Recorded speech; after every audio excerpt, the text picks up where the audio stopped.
मराठ्यांना सगळ्या सोयऱ्याचा कायदा लागू करून ओबीसी मधून आरक्षण देऊ म्हणून छत्रपती शिवाजी महाराजांचे शपथ घेणारे सन्माननीय मुख्यमंत्री यांच्या किती दम आहे मनगटामध्ये हे आम्हाला दिसून आलं।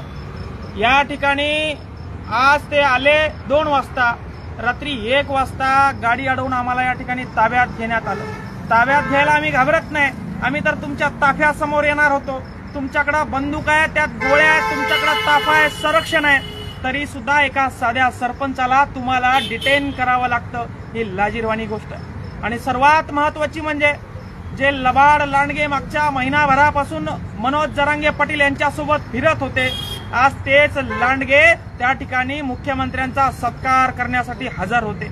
आणि महत्वाची आणि अभिमानाची बाब म्हणजे खानदानी मराठे मुख्यमंत्र्यांना ताफा अडवण्यासाठी, मुख्यमंत्र्यांचा निषेध करण्यासाठी काळे झेंडे दाखवत होते।